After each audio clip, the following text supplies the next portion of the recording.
सीधे आपको लिए चलेंगे उत्तर प्रदेश विधानसभा, जहां इस वक्त हंगामा हो रहा है।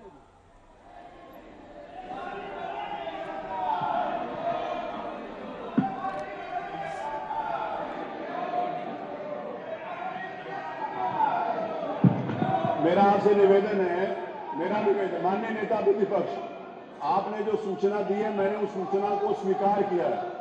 आपके द्वारा दी गई सूचना को स्वीकार किया है। अभी नियम 56 मद आएगा तो मैं आपकी सुनूंगा। मेरा आपसे निवेदन है कि आप अपनी सीट पर जाएं। अगर आप गंभीरता से, अगर आप चाहते हैं कि हाउस स्थगित ना हो, क्योंकि ये मैं बर्दाश्त नहीं कर सकता और पहले भी नहीं किया और अभी भी नहीं करूंगा।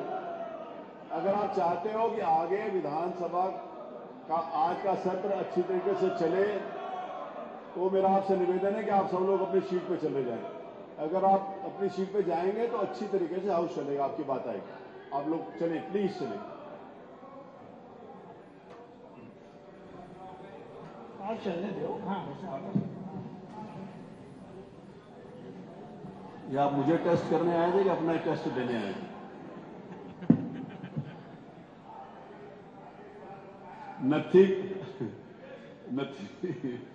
नथी खा, प्रश्न संख्या 1, डॉक्टर रागिनी। मैं आपका आभार व्यक्त करना चाहूंगी कि आपने मुझे प्रश्न पूछने का अवसर दिया। मेरा प्रश्न हमारे स्वास्थ्य विभाग के मंत्री जी से है कि गंभीर बीमारियों से पीड़ित मरीजों के लिए सरकार के द्वारा क्या योजनाएं बनाई गई हैं, उसके रोकथाम के लिए हमारे गरीब। तो यूपी विधानसभा मॉनसून सत्र की शुरुआत से पहले मुख्यमंत्री योगी आदित्यनाथ ने क्या कहा, आपको जरा वो भी सुनवाते हैं।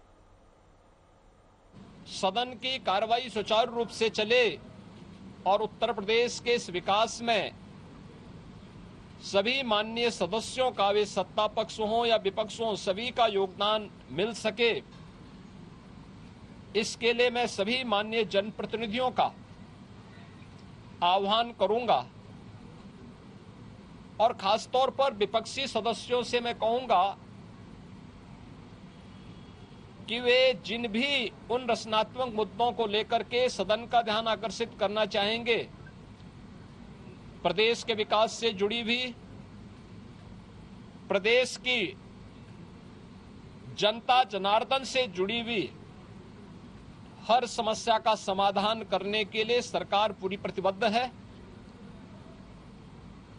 सदन का मंच उस चर्चा का, परिचर्चा का विषय बने, इसके लिए हम लोग पूरी तैयारी के साथ, मेरे सहयोगीगण उसका जवाब देंगे। जनता जनार्दन की सेवा के लिए निरंतर प्रयत्नशील हमारे जनप्रतिनिधिगण उनसे जुड़े हुए मुद्दों को लेकर के, प्रदेश के विकास से जुड़े हुए मुद्दों को लेकर के, प्रदेश के जुड़ी हुई किसी समस्या को लेकर के सदन के मंच पर जो भी, पटल पर जो भी बातें उनके द्वारा रखी जाएंगी, उन मुद्दों पर एक सकारात्मक बहस के लिए सरकार पूरी तैयारी के साथ है। और मुझे पूरा विश्वास है कि मानसून सत्र को यहां पर प्रदेश के विकास, जन कल्याण से जुड़े हुए अनुपूरक मांगों को एक सार्थक चर्चा का विषय बना करके हम उसे व्यवस्थित रूप से आगे बढ़ाने में अपना योगदान देंगे। तो आपने सुना सीएम योगी आदित्यनाथ ने कहा, क्या कहा, अब आपको सुना देते हैं कि डिप्टी सीएम ब्रजेश पाठक क्या कुछ कह रहे थे सत्र के पहले। श्री अखिलेश यादव जी की असलियत जनता के सामने आ गई। पीडीए मतलब बहुत बड़ा धोखा है और हम आदरणीय माता प्रसाद पांडे जी का व्यक्तिगत तौर से बहुत सम्मान करते हैं। वो नेता प्रतिपक्ष बने हैं, उनको बधाई भी देते हैं, लेकिन श्री अखिलेश यादव जी का असली चेहरा सामने आ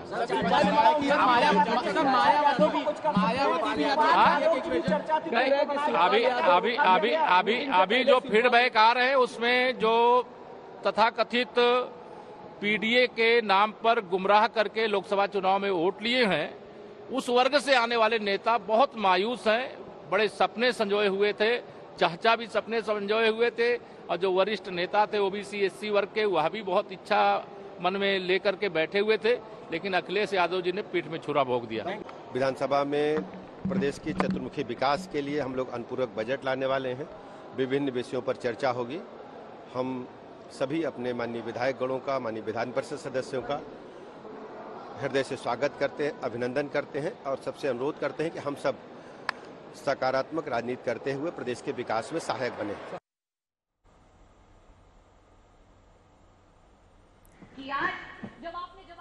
तो मानसून सत्र की शुरुआत हो चुकी है और यहाँ पर हंगामेदार इसके रहने के आसार भी दिख रहे हैं। माता प्रसाद पांडे को नेता प्रतिपक्ष बनाए जाने पर हालांकि बीजेपी अखिलेश यादव और उनकी पूरी पार्टी पर निशाना साध रही है कि पीडीए का फॉर्मूला इनका यही है। तो इससे पहले एक तस्वीर भी सामने आई जहां पर डिप्टी सीएम साथ नजर आए मुख्यमंत्री योगी आदित्यनाथ के साथ और ये संदेश देने की यहां कोशिश थी कि हम साथ साथ हैं। और आगे अब मानसून सत्र की शुरुआत हुई है, लेकिन कई ऐसे मुद्दे जिस पर विपक्ष सरकार को घेरने के लिए तैयार। लेकिन उनके पास पैसा नहीं होता ना वेंटिलेटर में देने के लिए, ना उन वेंटिलेटर पे रहने के बाद। तो मैं आपसे अनुरोध करना चाहूंगी कि पीपीपी मॉडल पे जितने भी शुरुआत में पोस्टर बैनर के साथ विपक्षी दल के नेताओं ने हंगामा तो किया, लेकिन वहां स्पीकर के अनुरोध के बाद ये हंगामा थम गया। अब सत्र की शुरुआत हो चुकी है और इस बीच दो तस्वीरें आपके सामने हैं, क्योंकि कुछ दिन पहले तक ये कहा जा रहा था कि डिप्टी सीएम और सीएम मतभेद और मनभेद का शिकार हैं। ऐसे में योगी आदित्यनाथ प्रधानमंत्री से मुलाकात कर चुके हैं। उसके बाद हम साथ साथ हैं की तस्वीर सामने आई।